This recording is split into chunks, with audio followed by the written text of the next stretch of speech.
El seminario quiere responder a una cuestión no solo académica, sino de intensa preocupación de los ciudadanos. A finales del siglo hicimos una transición democrática, no solo en México, sino en todo el mundo. Y la democracia ganó en el terreno de los valores, demostró que sus valores y principios humanos y políticos eran superiores a cualquier otro régimen político totalitario, autoritario, etc. Pero si la democracia ganó en el terreno de los valores, todavía no ha podido ganar satisfactoriamente en el terreno de los resultados.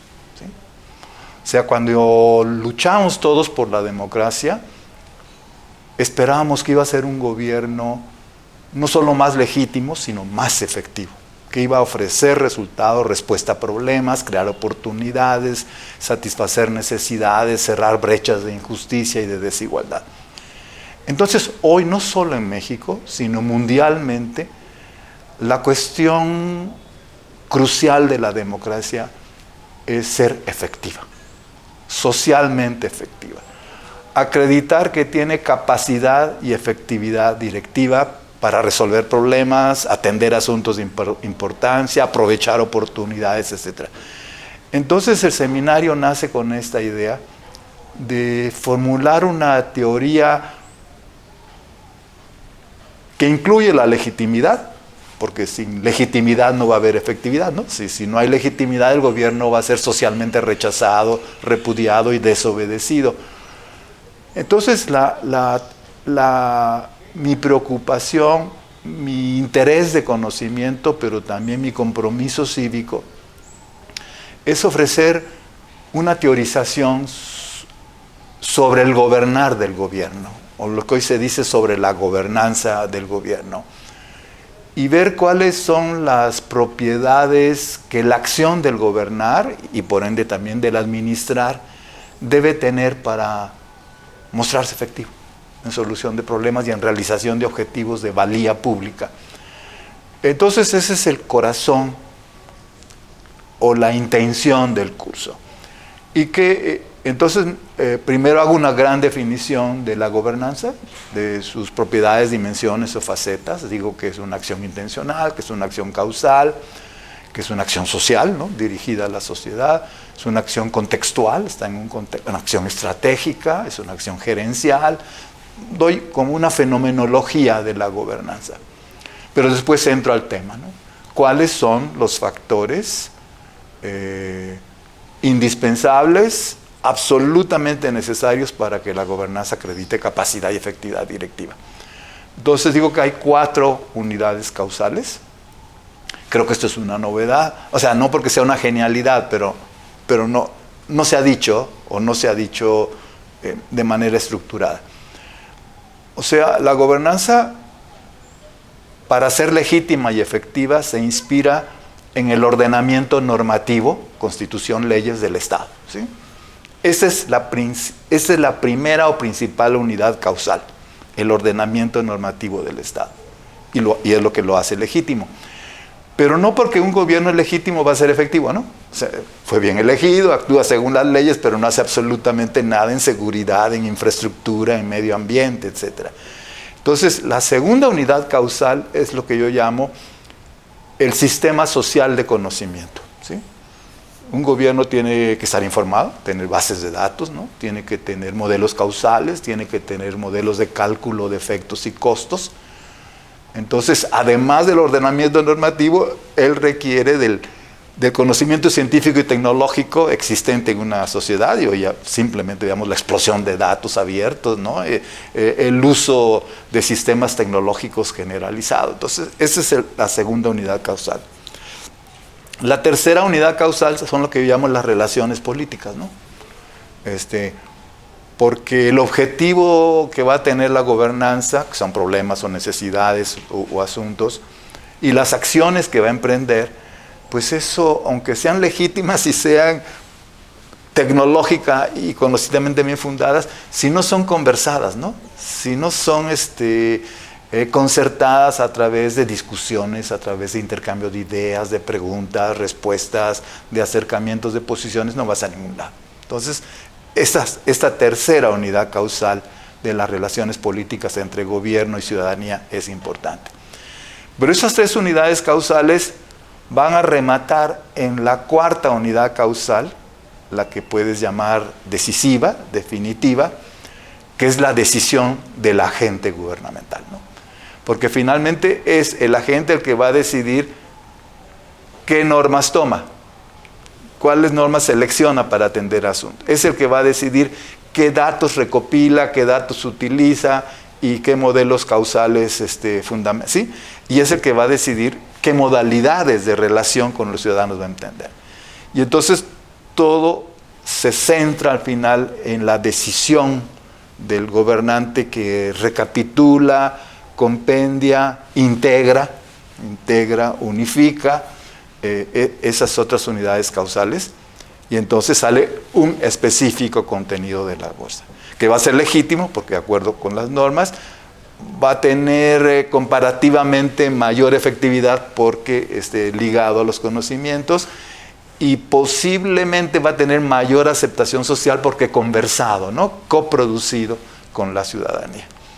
Pues esto es el curso, pero pues eso se explica con detalle. Ya hay un punto que quizás no toqué por entrar directamente al tema, es que existen muchísimas críticas muy fuertes al gobierno en todo el mundo, ¿no? Y no solo ahora, sino le vienes arrastrando de 40 o 50 años. Hace 50 años nació el concepto de ingobernabilidad, ¿no? Que por primera vez se dijo, las democracias pueden entrar en crisis porque no están capaces de gobernar, y surge el tema de ingobernabilidad. Pero hay otros temas, elección pública, por ejemplo, que dice que es imposible prácticamente que un gobierno pueda definir qué es de interés público, de interés general común. Es imposible que reproduzca y represente toda la variedad y la pluralidad de aspiraciones, preferencias, urgencias, ¿no? Está el tema de la nueva gestión pública, ¿no? Que es otro súper tema. El gobierno gobierna a través de las entidades administrativas, no gobierna solo, sino gobierna a través de ministerios, secretarías, institutos. Y entonces, ¿qué tipo de dirección, qué tipo de gerencia, qué tipo de organización tienen? Y todos dicen que la organización jerárquico-burocrática no contribuye a esto.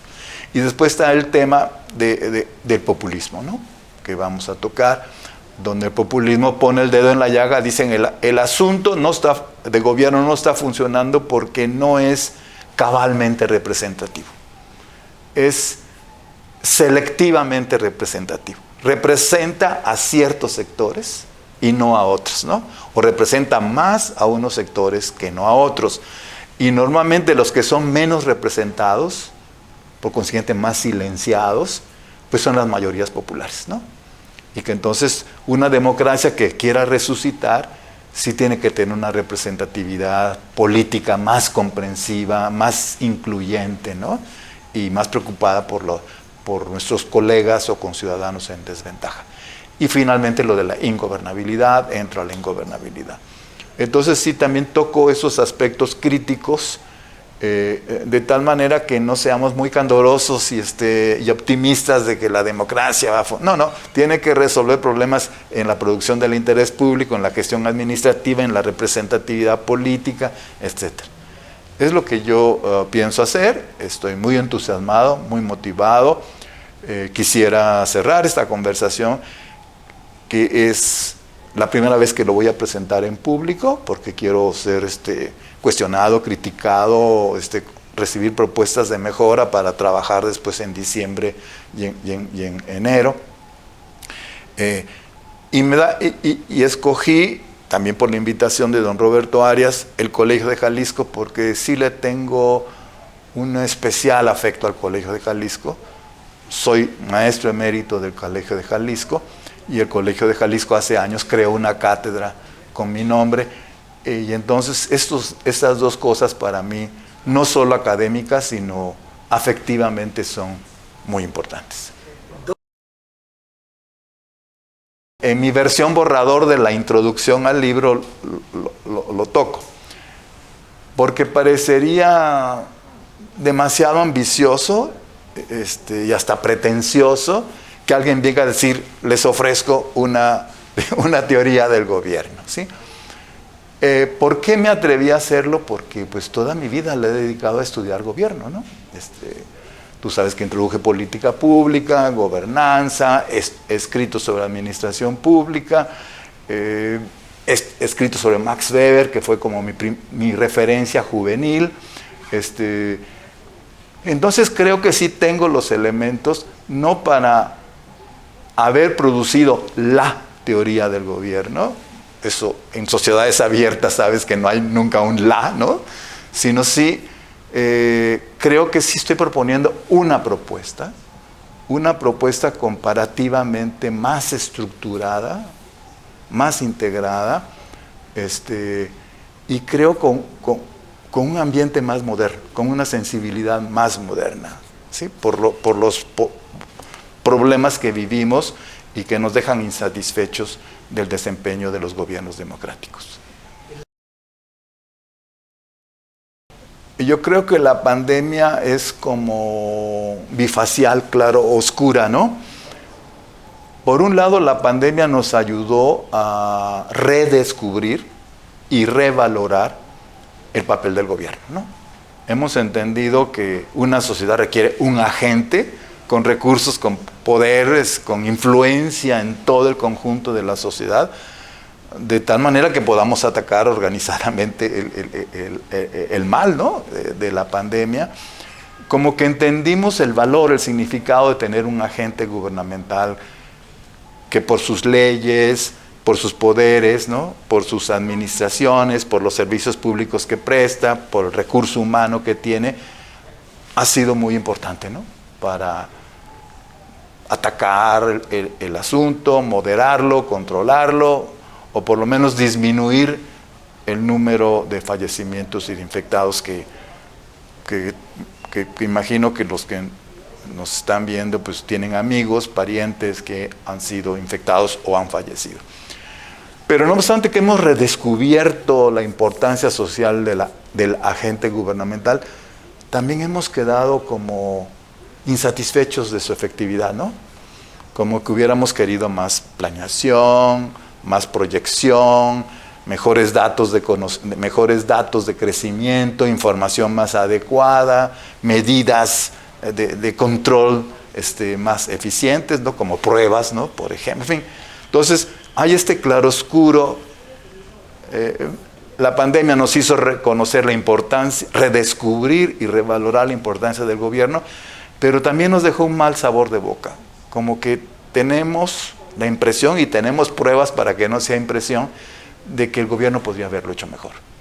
En términos de planeación, proyección, servicio, información y coordinación de la sociedad.